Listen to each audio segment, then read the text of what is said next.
You ever move somewhere new and think, this place feels too perfect?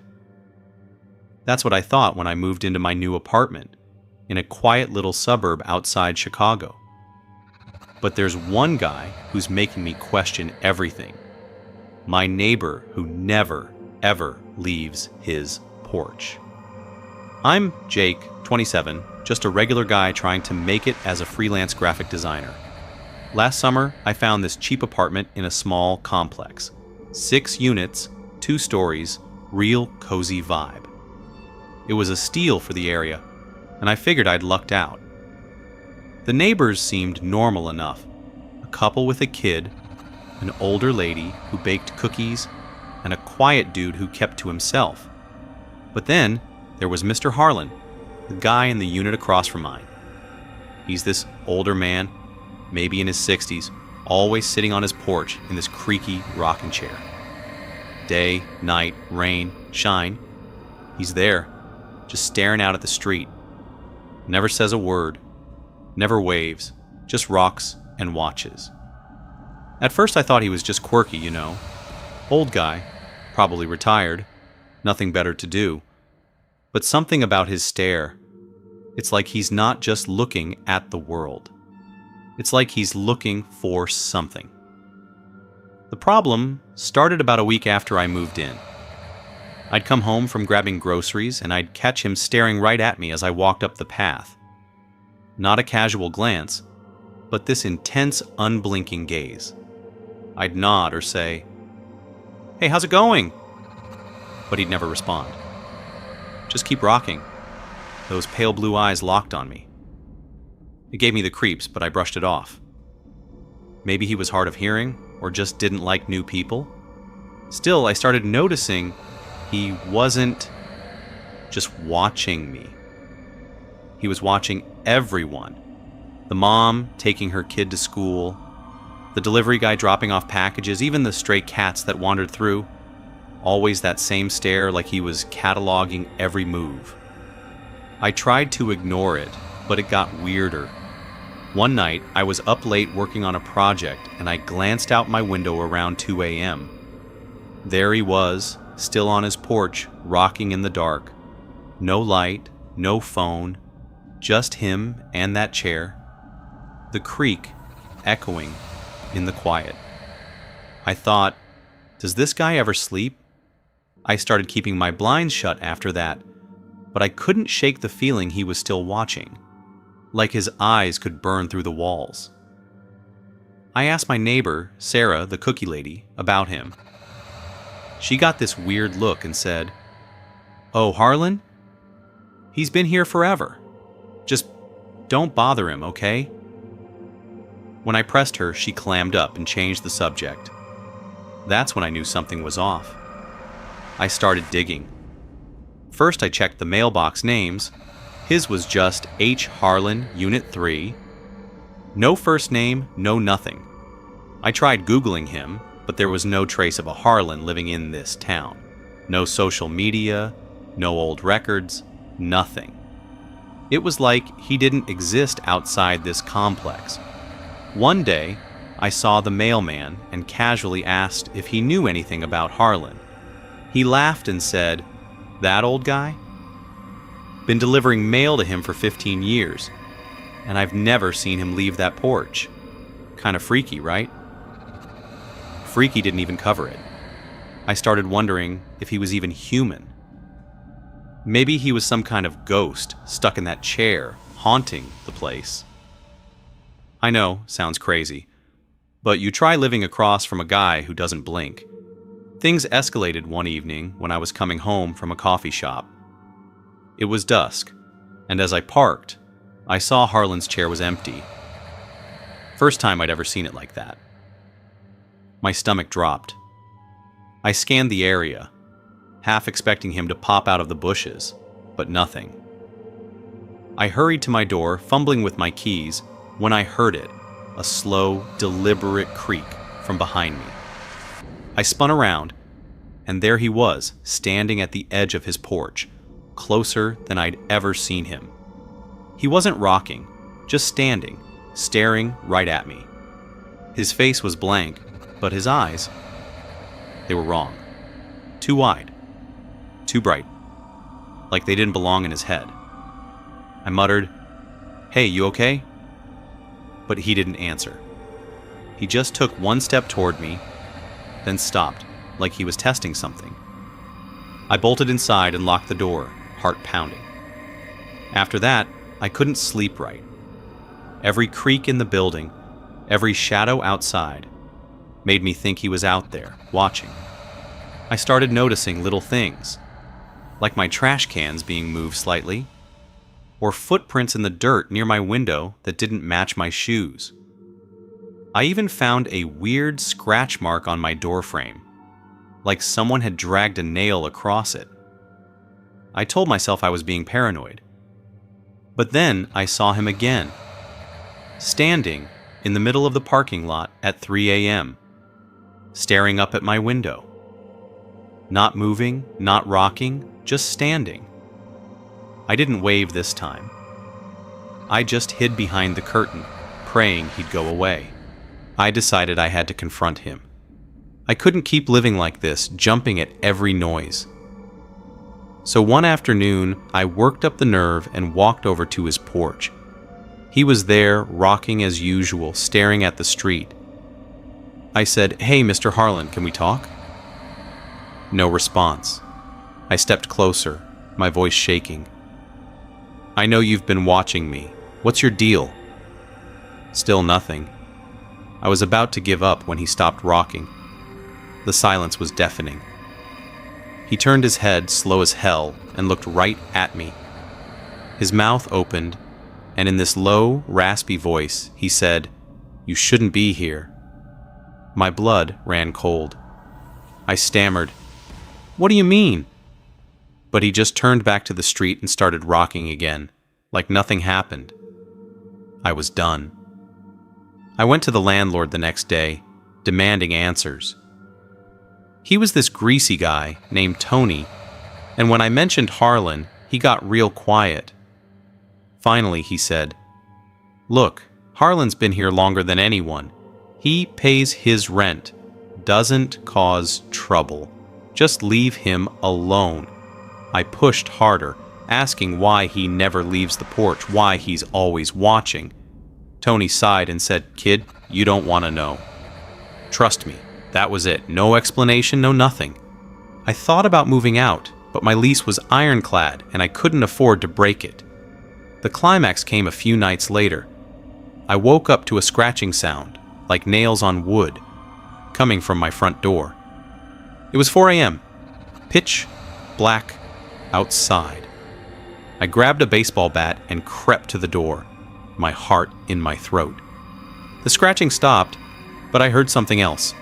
A low, rhythmic creaking, like his rocking chair, but it was coming from right outside my door.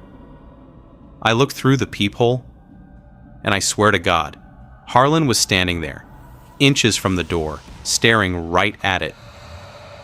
His eyes were glowing, not like a cat, but like something unnatural, reflecting light that wasn't there. I froze, too scared to move. He didn't knock, didn't speak, just stood there, creaking. Then, as suddenly as it started, the creaking stopped, and he was gone. I didn't sleep that night. The next morning, I checked the door, and there were fresh scratch marks, deeper than before, like he'd been clawing at it. I called the cops, but when they showed up, Harlan was back on his porch, rocking, acting like nothing happened. The cops said there was no evidence, no witnesses, and they couldn't do anything. I was losing it. I started staying at a friend's place, only coming back to grab clothes or work stuff. But every time I did, Harlan was there, watching, like he knew I'd be back. Here's the messed up part. I found out why he never leaves his porch. One night, I was at the complex, grabbing my laptop, when I saw a delivery guy drop a package at Harlan's door. He didn't get up to grab it, so I got curious. I waited till it was dark then snuck over and peeked at the label. It wasn't addressed to Harlan. It was addressed to the Keeper, Unit 3. Keeper of what? I don't know, but it sent shivers down my spine. I started researching the complex's history and found an old article from the 80s about a fire that killed a family in Unit 3. The article mentioned a survivor, a man who never left the property after the tragedy. No name, but the description matched Harlan to a T. I'm still stuck in that lease, but I'm barely at the apartment anymore. Harlan's still there, rocking, watching. I don't know what he is, ghost, demon, or just a crazy old man. But I know he's not normal. If you ever move somewhere new and your neighbor gives you bad vibes, trust your gut. You might not just be paranoid. Subscribe for more creepy stories like this. What if your neighbor's house was alive? Not haunted, not cursed, but alive, watching you every second you're outside. That's what I'm dealing with, and it's why I'm never going back to that street. I'm Ethan, 29, a mechanic living in a small town in Northern England. Last year, I bought my first house, a fixer-upper on a quiet cul-de-sac. It was a dream come true, even if it needed work. The neighborhood was mostly older folks, friendly but private, and I liked that. My house was at the end of the street, right next to this massive, run-down Victorian place. It looked like something out of a horror movie, peeling paint, cracked windows, overgrown yard. Nobody lived there, or so I thought. The realtor said it had been empty for years, but the owners kept it for sentimental reasons. I didn't care. It was just an eyesore I'd ignore while I worked on my place. The problem hit me the first week I moved in. I was outside, sanding down my porch, when I got this weird feeling, like someone was staring at me. I looked around, but the street was empty. My eyes landed on the Victorian house, and for a second, I swear one of the upstairs windows shifted, like it tilted to look at me. I laughed it off, probably just the sun playing tricks, but that night, as I was cooking dinner, I heard a low hum, like machinery coming from next door. I stepped outside and the sound stopped. The house was dark, silent, but I couldn't shake the feeling it was aware of me. I started noticing patterns. Every time I worked outside, mowing the lawn, fixing my car, I'd feel that stare again. I'd glance at the house, and sometimes a curtain would twitch or a shadow would move behind a window, but nobody was ever there. I checked with my neighbor, Mrs. Patel, who's lived here for 30 years. She said, "That house? Nobody's been in it since the 90s. Best to stay away." When I asked why, she just shook her head and went inside. I tried Googling the place, but all I found was a vague mention of it being a historic property with no owner listed. Weird, right? Things got creepier. One morning, I found my toolbox, which I'd left on my porch, sitting in the middle of my driveway. No way it moved itself. I checked my security cam, but the footage was glitched, just static. For the whole night, I started locking everything up, but then I'd find my garden hose uncoiled or my mailbox open like someone was messing with me. I even caught a glimpse of a figure in one of the house's windows one night. A tall, blurry shape that vanished when I blinked. I was starting to think I was losing it. I decided to investigate. One weekend, I waited till midnight, grabbed a flashlight, and hopped the fence to the Victorians' backyard. The place was a jungle, vines choking the walls, broken glass everywhere. The back door was ajar, which was weird for an empty house. I pushed it open, and the air inside was thick, like breathing soup. The hum was back, louder now, vibrating through the floor. I crept through the kitchen, past dusty furniture, and into the main hall. That's when I saw it. A staircase leading up, but the steps looked wrong, like they were shifting slightly, pulsing. I know it sounds insane, but I swear the house was breathing. I followed the hum upstairs, my flashlight shaking in my hand. The walls were covered in weird scratches, not random, but patterned, like some kind of code. At the end of the hall was a door, cracked open, with a faint red light spilling out. The hum was deafening now, and my chest felt tight, like the house didn't want me there. I peeked inside, and I nearly dropped my flashlight. The room was empty, except for a massive mirror, floor to ceiling, glowing red. In the reflection, I saw myself, but it wasn't me. The other Ethan was smiling, his eyes black as coal, and he waved at me with his hand. I screamed and ran, but the door slammed shut behind me. That was the climax. I sprinted out of there, the hum chasing me like a swarm of bees. Back home, I boarded up my windows, but the house kept messing with me. Lights flickering, doors creaking open.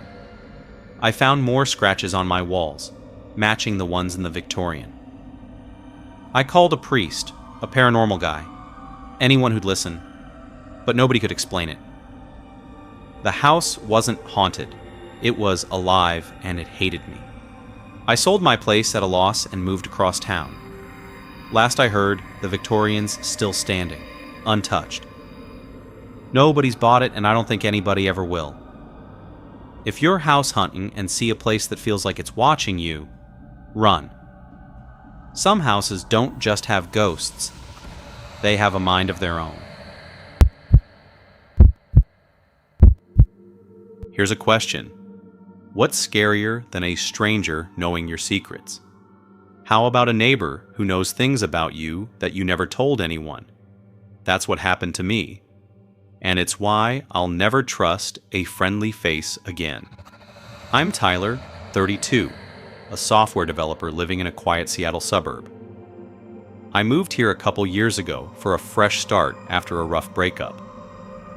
My street's your typical middle-class setup. Neat lawns, kids on bikes, the works. My next-door neighbor, Greg, seemed like the perfect guy at first. Mid-40s, single, always out tinkering in his garage or grilling in his backyard. He'd wave, crack a joke, even brought me a beer when I moved in. I thought, cool, I've got a buddy. But then he started saying things he shouldn't know. It started small. One day, I was grabbing my mail and Greg leaned over the fence, saying, "Hey, tough day at work, huh? That coding bug must have kept you up late." I laughed it off, figuring I'd mentioned work stress or something. But I hadn't. I never talked about my job with him, and I sure as hell didn't tell him about the specific bug I'd been wrestling with till 3 a.m. I brushed it off, thinking maybe I'd let it slip, and forgot. But then it happened again. I was mowing my lawn, and Greg strolled over, all smiles, and said, "Man, you must be stoked about that promotion. Senior developer, right?" My stomach twisted. I just gotten the promotion email that morning and hadn't told a soul. How did he know? I started paying attention. Greg was always around, watering his plants, fixing his car whenever I was outside. And every time he'd drop some random fact about my life. Like, heard you're planning a trip to Vegas next month, when I'd only booked the hotel the night before. Or, sucks about your mom's surgery, hope she's okay, when I'd only told my sister about it on a private call. I asked him once, "Hey, how'd you know that?" He just laughed, said, "Oh, you must have mentioned it," and changed the subject. But I knew I hadn't. I got paranoid. I checked my phone, my laptop, even my house for bugs or cameras. Nothing. I changed my Wi-Fi password, locked down my accounts, but Greg kept knowing stuff. One night, he knocked on my door with a pizza, saying, "Figured you'd need this after that fight with your ex." I hadn't spoken to my ex in months, but we'd had a heated text exchange that afternoon. I took the pizza, mumbled thanks, and shut the door, my skin crawling. Was he hacking me? Stalking me? I even called my internet provider to check for breaches. Zip. I started avoiding him, but that made it worse. I'd see him staring from his window when I left for work, or he'd bump into me at the grocery store, always with that knowing grin. I talked to another neighbor, Mike, about it. He looked confused and said, "Greg? He's the nicest guy on the block. Maybe you're stressed?" That pissed me off. I wasn't imagining this. I started documenting every weird comment, building a list. It was pages long. Private stuff like my gym schedule, my dating app matches, even a nightmare I'd had about drowning that I'd only written in my journal. I decided to test him. I made up a fake story about buying a boat and told nobody, just left a fake email about it open on my laptop. Sure enough, 2 days later, Greg says, "So, you getting that boat? Sounds fun." I felt sick. My laptop was clean. I'd had it checked by a tech friend. There was no way he could have seen that email unless he was in my house. I installed a deadbolt and a camera doorbell, but the footage never showed Greg near my place. Still, I'd come home to little things out of place. A book moved, a glass in the sink I didn't use. The breaking point came one night when I woke up to my dog, Max, growling at the window. It was 2 a.m., and I saw Greg standing in his yard, staring at my house, not moving, just standing, like a statue. I grabbed my phone to call the cops, but then he turned and walked back inside, casual as anything. The next day, he stopped me outside and said, "Sorry if I spooked Max last night. I know you're sensitive about late-night noises." I hadn't told anyone about Max growling. That was it. I was done playing nice. I broke into his house. Yeah, I know, stupid move, but I needed answers. I waited till he was gone, picked his back lock, and slipped inside. His place was normal, clean, boring, like a model home. But in his basement, I found a locked door. I jimmied it open, and inside was a small room with monitors, a chair, and a notebook. The screen showed live feeds of my house, my living room, my bedroom, even my backyard. My knees buckled. The notebook was worse. Pages of my life, down to what I ate, who I called, my passwords. He'd been in my head for months. I heard the garage door open and bolted, taking the notebook. I went straight to the police, shaking, and handed it over. They raided Greg's place that night. Turns out he wasn't just watching me. He had feeds on half the street, hidden cameras in vents, mailboxes, even streetlights. He'd been a tech contractor for the NSA years ago, fired for ethics violations. The cops found enough to charge him with stalking, invasion of privacy, the works. Greg disappeared on bail, and nobody's seen him since. I moved out, burned my old stuff, and started over. I still check my locks twice, scan for cameras, and keep my curtains shut. Greg knew everything about me, and I'll never know how deep he got. If your neighbor seems too friendly, too curious, watch out. They might know more than you think. In short, my neighbor Greg seemed like a great guy, but started knowing private details about my life, work, family, even my thoughts. I found out he was spying on me and others with hidden cameras, documenting everything. He got busted, but vanished, and I'm still paranoid. Trust nobody. If you like these creepy tales, then please hit the like and subscribe button. Your support matters a lot.